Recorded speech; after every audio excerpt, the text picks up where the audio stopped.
inshallah we'll start our last session, inshallah, which is we term the unsession. Everybody downstairs, you can please come upstairs. I know you're still enjoying your coffee and tea and Jannah and samosa and whatnot, but we need everybody to come upstairs, inshallah, we can, because something else is going to be over 1 hour, and I'm pretty sure that the questions and answers are going to take longer than that. Okay, just a quick introduction again of our speakers. For those who weren't here earlier, Brother Shakil Humayun, he is currently he's the founder of the Foundation of Knowledge in Islam, which holds Islamic courses and Arabic courses in Astoria and also online. So inshallah, all of us can benefit from those. He is a graduate of Qura University in Makkah al-Mukarramah. And inshallah, he's a father of 3. And if he, as I said downstairs, if he has to leave in the middle of the session, that means 4th on the way. I'm not sure his wife is expecting coming now. Our next, the other speaker is Brother Muhammad Hanini. He is the founder. He also runs An-Nahda Institute, which is an online provider of Islamic courses on Aqidah, on Fiqh, on Usul. Just a quick story about, actually one of the reasons how this conference started was myself and Muhammad were having coffee at Dunkin' Donuts not too long ago. He was a proud father sharing a story. He was he was a proud father sharing a story. He has his chest out, he's smiling. He's like, guess what happened to Zayd? I'm like, what happened? He's like, Zayd, first of all, he was shocked that this happened in the first place.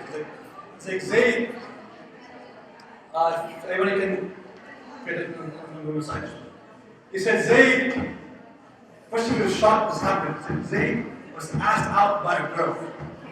Zayd is an 8th grader, 9th grader, and he just started at the public school.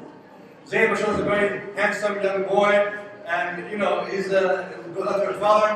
And he's like, and first he was shocked, like, girls ask guys out? Which kind of shows his age. But beyond that, he's like, I'm like, so what do you want? He's like, the way he responded, he's like, no, I'm a Muslim and I don't do this. So first I was impressed that Zayd had he had the relationship with his father. They came to his dad and told him, hey, this is what happened in school. And secondly, his response. I mean, that's actually more impressive in today's society. A young, good-looking, handsome boy in the 8th, 9th grade being asked out by a girl, and his response is no. And and Muhammad was smiling and gleaming. And what was also made me think more was his response to his son. He told Zayd, you were like Yusuf alayhi salam. So, I mean, the correlation, it was something I would never think of telling my son, inshallah, he will follow the same path as he grows up. But that was part of the impetus of beginning this seminar. So, I mean, again, that conversation led to how did you do it? How were you able to do so? So, inshallah, part of that knowledge, inshallah, we will gain today as well. And last, our first speaker, Dr. Rahab Jumani, we had mentioned he is the director of child psychiatry at NYU, and inshallah he will also answer any questions that are put forth. So actually we have a bunch of questions from the sisters that were written down, and I believe the speakers have now divided up how they're going to answer it. And also, we didn't start our QA session from the other side downstairs. Inshallah, we will also address that here as well. So I guess we'll start with the sisters' questions, and then if any brothers have their questions, they can raise their hand, and we can proceed. So inshallah, we'll start with Brother Ashikil.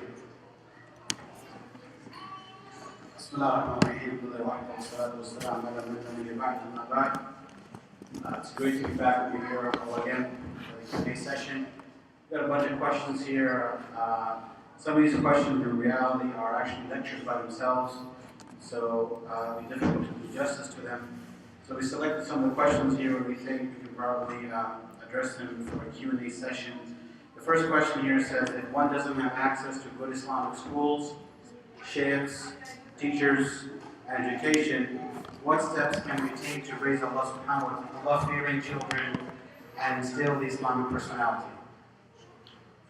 This is I'm proud that we have a parent who's asking such a question, who's concerned about their children's education. We have some parents who just take their children and put them in public school. But the first and foremost is that Allah subhanahu wa ta'ala said, وَمَا خَلَقْتُ الْجِنَّ وَالْإِنسَ إِلَّا لِيَعْبُدُونِ.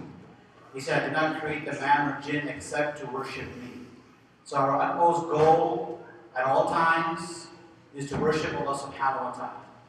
If our job is impeding that goal, our purpose of creation, we should get another job. If our location is impeding that purpose and goal, we should move. A lot of the first generation left their countries for money. If we can move for Allah subhanahu wa ta'ala, what a great and lofty action or deed that would be.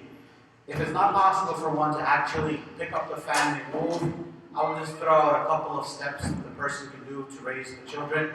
One should, number one, not feel that raising or educating the children at home, or what is now popularly known as homeschooling, is something where the children will be left out. As a matter of fact, statistics show that more Americans are putting their children into the homeschooling networks and taking them out of the regular public schooling systems, because it has been shown that the results through homeschooling are phenomenal.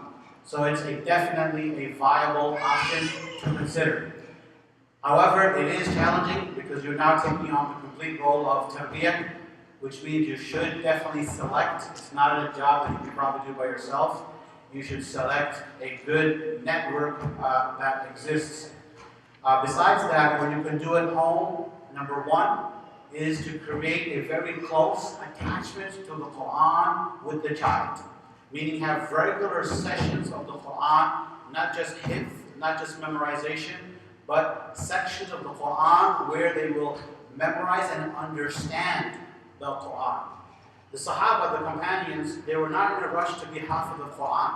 The companions, radiallahu anhum ajma'in, they said that we would take 10 ayats, only 10 ayats, memorize them, understand them, implement them, then move on. Look at the methodology of tarbiyah that existed with the Sahaba. They also said that if somebody memorized Surah Al-Baqarah, they would regard them as very high, because they knew that the way they memorized Surah Al-Baqarah was not in 3 nights, but it was taking 10 ayats, memorizing, understanding, and implementing. This is a method we have to revive in our societies. Attachment to the Quran going parallel with teaching them Arabic. Today in our societies, a lot of our societies, we have the concern of making our son Hafidh. So we have instances where parents have commented, my son's Hafidh, and then when I meet the son or we see the son, he has an earring and he has a girlfriend. He has Hafidh of the Quran. He has Ya ayyuhan nasu ittaqullah haqqa tuqatih in his heart, but has no idea what that means. So the hifz of the Quran, if we look at the Sahaba, they already understood the Arabic language. So what they were memorizing is something they understood. So memorizing the Quran for the children must go hand in hand with teaching them the Arabic language so they can understand.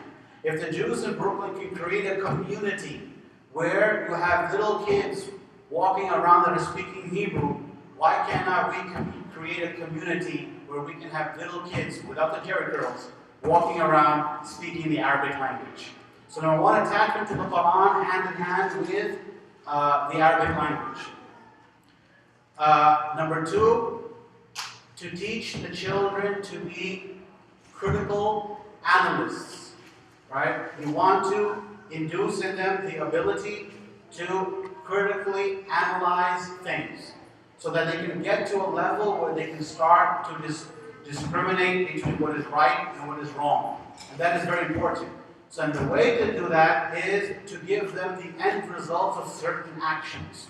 Like you can use cases with them, say, look, do you know such and such person? He was a drunk, look what happened. He got divorced, he lost his job, this is what drinking does to give them the end result of that thing. That person across the street, remember he was on drugs, he was dealing with drugs, look, the police came, they arrested